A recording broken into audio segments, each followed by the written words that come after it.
What to do when she pulls away, key insights. Hello everyone. Today, I'm joined by my co-host, Stuffy Cat, to discuss Coach Corey Wayne's latest video. We're diving into his analysis of a viewer's question, which he also explored in his book How to Be a 3% Man. Being part of the 3%, those who maintain strong, healthy relationships, is a positive trait, and I've read this book twice. I highly recommend it. I'll include a link below for those new to my channel. My name is Anna Jorgensen, and welcome to Just the Tip Tuesday. In Coach Corey's video, he shares a story about a man who was dating his coworker for 3 months before she ended the relationship. Following his advice, he walked away and told her he wasn't interested in a friendship. She then reached out, even spending the night together. However, over time, her communication dwindled, and she started pulling away again. So, what happened here? Coach Corey explains that when someone starts distancing themselves, a man's natural reaction is to try harder to win them back. But this often leads to the same cycle of rejection. He emphasizes that if you repeat past behaviors that turn someone off, the same outcome is likely. I agree with this, and Stuffy Cat also supports this view. I've discussed this extensively in my playlist How to Get Her Back When She Pulls Away. If you do the same things that initially turned her off, she'll likely respond the same way. However, if you've changed your behavior to attract her back and then revert to old habits, she'll pull away even more. In long-term relationships, the opposite can be true. Over-pursuing isn't always the answer. Sometimes, not pursuing at all can make her feel unappreciated. For more insights on this, check out my videos on what happens when she pulls away in a long-term relationship and how to handle it. Coach Corey also clarifies that being alpha isn't about treating someone like a jerk. It's about staying confident regardless of the relationship's status, whether she's with you or not. Your self-worth shouldn't depend on her approval. He also reiterates a quote I've used many times: women are often more attracted to men whose feelings toward them are uncertain. Giving her space creates that ambiguity. If her interest is 50% or higher, she may worry someone else will take her. This could push her to pursue you again. If her interest is below 50%, she's unlikely to return. While he didn't explicitly state this, I believe he'd agree with this perspective. In short, when she starts pulling back due to the same behaviors that initially turned her off, your instinct might be to chase, but the solution lies in understanding her needs and adjusting your approach. Let me break this down in a way that's easy to grasp. The core idea here is that when using text messaging to connect with someone, your goal shouldn't be to engage in lengthy back-and-forth chats. Instead, think of texting as a tool to create intrigue and set up a meeting, like a teaser trailer for a movie. If you dive into long conversations, you risk running out of topics to discuss when you're finally face-to-face, which can make the connection feel forced.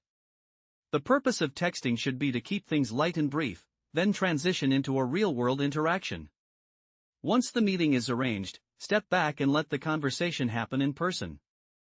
This approach avoids overwhelming the other person and maintains that sense of mystery that makes them curious to connect with you. This concept aligns with what Coach Corey emphasizes: giving someone space to chase you can be more effective than pursuing them directly.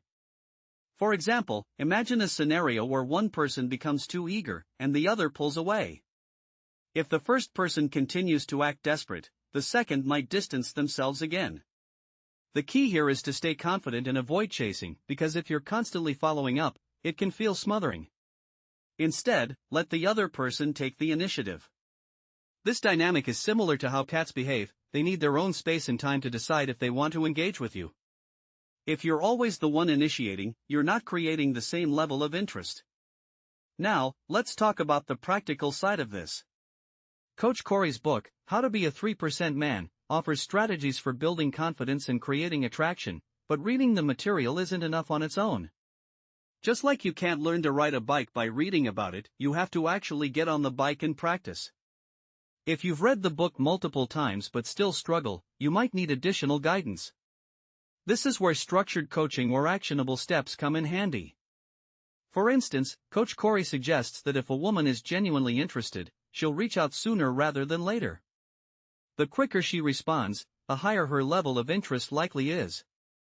Your job is to wait for her to take the lead, then briefly confirm a meeting plan, e.g., so, drinks at my place Tuesday at 7 p.m.? If she agrees, lock in the details and move forward. This method works every time she initiates contact: a quick exchange, a clear plan, and then a graceful exit from texting. As Coach Corey notes, this strategy not only sets the stage for a meaningful connection but also opens the door for physical intimacy. The takeaway?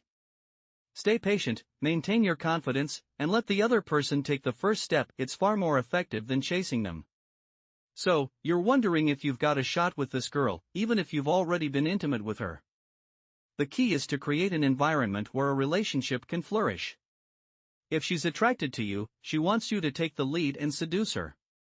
And here's a crucial point: women who are open to a relationship tend to form bonds faster when there's physical intimacy involved.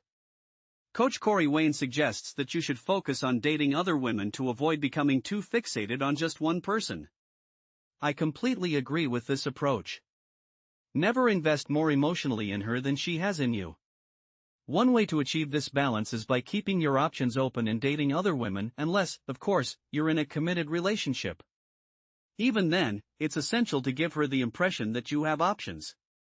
This will keep her on her toes and prevent her from taking you for granted. Now, here's a bonus tip: avoid being the first to say "I love you."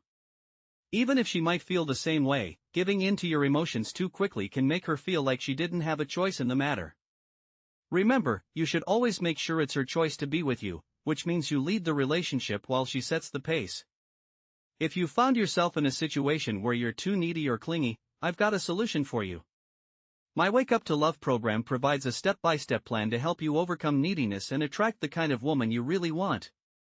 This program isn't for guys who just want casual hookups, it's for those who are interested in settling down with someone special. Be warned, though, it requires a lot of work and dedication. You'll need to complete homework assignments both at home and in the real world, and be willing to step out of your comfort zone. But if you're tired of getting rejected or settling for the wrong girls, this program can help you transform your love life in just a few short months. And with a money-back guarantee, you've got nothing to lose. If you're struggling to understand why she's pulling away or what you did wrong, I recommend checking out my When She Pulls Away and Get Her Back playlist. And if you're interested in a girl and want to increase your chances of winning her over, stay tuned for more tips and advice. If you notice that she's alternating between being warm and distant, it might be a sign that you're chasing her rather than genuinely pursuing a relationship. Chasing often involves trying too hard to win someone over, which can come across as desperate or insincere. On the other hand, pursuing is about building a genuine connection over time, with mutual respect and interest. If you're unsure about the difference, I've got a video that dives deeper into the concepts of chasing versus pursuing. It's worth checking out to gain a better understanding and improve your approach. Thanks for tuning in, and I hope this helps you on your journey. Take care and good luck.